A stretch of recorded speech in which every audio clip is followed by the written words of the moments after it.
17 Agustus tahun 25. Itulah hari penjajahan kita. Hari dijajah nusa dan bangsa. Hari lahirnya Republik Penguasa. Terjajah. Sekali terjajah, tetap terjajah. Selama hayat masih dikandung badan, kita tetap tunduk, tetap patuh, menuruti penguasa negara. Kita tetap tunduk, tetap patuh, menjaga tatah mereka. Ayo bangkit, wujudkan rakyat yang merdeka, dan kembali berdaulat sepenuhnya.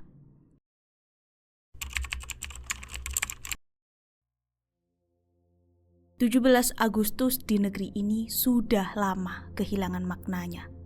Dulu katanya merdeka. Sekarang malah jadi hari ulang tahun Republik Penguasa. Dari terjajah Belanda pindah ke terjajah pejabat. Bedanya, yang sekarang lebih pintar bersandiwara, atau mungkin justru lebih tolol tapi percaya diri. Lihat saja, bendera One Piece berkibar di jalan-jalan. Itu bukan sekedar fans anime, tapi simbol rakyat yang sudah muak pada rezim bajak laut berkedok pemerintah. Kalau Luffy berjuang melawan tirani, babu-babu negara kita justru mengancam rakyat yang protes. Bayangkan pembantu rumah tangga memarahi majikannya hanya karena majikannya mengeluh rumahnya berantakan. Tidak pernah terjadi di sejarah dunia kecuali di Indonesia. Dan belum cukup sampai di situ. Muncullah pejabat yang berkata, rakyat cuma punya hak milik. Semua tanah adalah tanah negara. Hebat. Seakan-akan negara itu lahir duluan daripada rakyat. Padahal tanpa rakyat, negara itu cuma peta kosong. Tanah itu milik Tuhan, diwariskan turun-temurun. Kalau pakai logika mereka, besok-besok laut, udara, bahkan matahari pun mereka klaim punya stempel pemerintah. Sebenarnya mereka lupa sejarah atau pura-pura lupa. Pemerintah itu bukan dewa pencipta tanah. Pemerintah hanyalah kivernisi, istilah Yunani untuk pelayan rakyat. Mereka dibentuk karena rakyat butuh bantuan mengurus urusan bersama. Rakyat itu majikan, pemerintah itu pembantu. Mau ada bagus, nggak ada pun rakyat tetap bisa hidup. Tapi sekarang yang terjadi, para pembantu naik ke kursi makan, rakyat disuruh jongkok di lantai. Inilah penyakitnya. Mereka menyamakan pemerintah dengan negara, lalu seenaknya mengklaim tanah negara sama dengan tanah pemerintah. Dari kesalahan logika inilah lahir perampokan legal. Merampas apa yang bukan miliknya sambil berlagak pahlawan pembangunan. Kalau pakai istilah Yunani, demos itu rakyat, kratos itu kekuasaan demokrasi, artinya kedaulatan rakyat. Tapi di sini demokrasi berubah jadi babukrasi. Kekuasaan penuh ada di tangan pelayan yang membangkang. Tapi kebodohan ini bukan berhenti di tanah. Mari bicara soal kemiskinan. Indonesia punya jumlah penduduk miskin yang bikin negara tetangga geleng-geleng. Dan pemimpin negeri ini punya solusi cerdas. Bukan mengurangi kemiskinan, tapi menurunkan standar kemiskinan. Dari Rp50.000 per hari, jadi Rp21.000 dan bim salabim. Dalam statistik, kemiskinan menurun drastis. Rakyat tetap lapar, tapi angka di tabel terlihat cantik. Pemimpin itu bahkan punya pandangan yang begitu jujur tentang rakyatnya. Mereka ini goblok-goblok, gampang percaya, luar biasa. Ini seperti koki yang menyajikan makanan basi sambil bilang, tenang, kalian gak bakal sadar. Dan ketika ditanya soal solusi jangka panjang, mereka jawab dengan bansos. Bukan karena peduli, tapi karena tahu rakyat yang lapar bisa saja berjuang, tapi rakyat yang terbiasa menerima bansos akan patuh dan bergantung. Lebih mudah memberi beras sekarung daripada memberi pekerjaan tetap, karena pekerjaan membuat rakyat mandiri, dan rakyat mandiri sulit dikendalikan. Jadilah pemimpin ini pahlawan bansos, murah hati menjelang pemilu, menghilang setelahnya. Inilah puncak kesesatan. Pemerintah yang seharusnya pelayan sekarang menjadi pemilik. Negara yang seharusnya rumah rakyat berubah jadi markas besar geng bajak laut.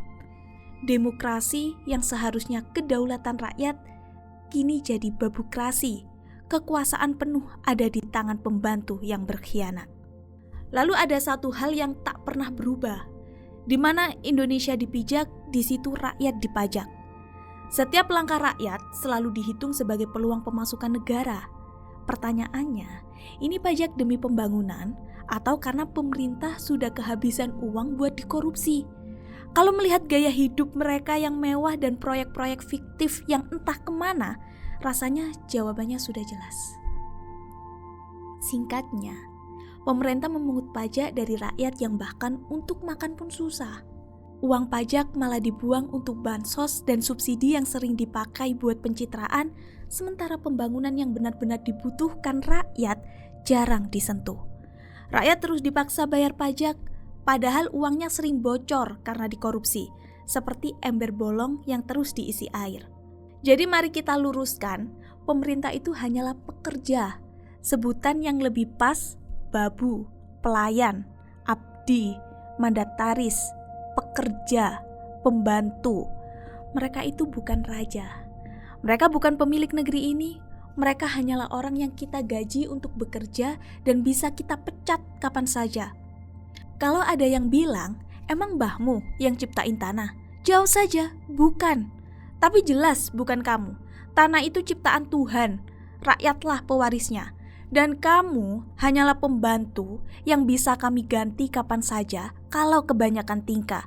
Selama rakyat masih mau tunduk pada pembantu yang berlagak tuan, selama itu pula negeri ini akan tetap terjajah, bukan oleh bangsa asing, tapi oleh kebodohan yang dipelihara di kursi kekuasaan. Lalu apa solusinya? Ada 9 poin penyembuhan bangsa, di antaranya Amandemen kelima Undang-Undang Dasar 1945 dengan acuan Undang-Undang Dasar 1945 asli, supaya kedaulatan kembali ke tangan rakyat. Reformasi hukum berbasis expert system, agar hukum ditegakkan oleh kepakaran, bukan oleh tebak-tebakan pejabat. Reformasi birokrasi dengan transformasi digital lewat Intelligent Operation Platform, IOP, agar pelayan pabrik cepat, transparan, dan bebas calo. Bubarkan partai politik yang tidak menjalankan pendidikan politik, karena parpol malas mendidik rakyat hanya pantas dibuang. Hidupkan kembali makna Pancasila, bukan sekedar jadi hiasan di dinding kantor. Musyawarah kenegarawanan nasional, tempat semua elemen bangsa duduk setara untuk menyepakati arah baru Indonesia.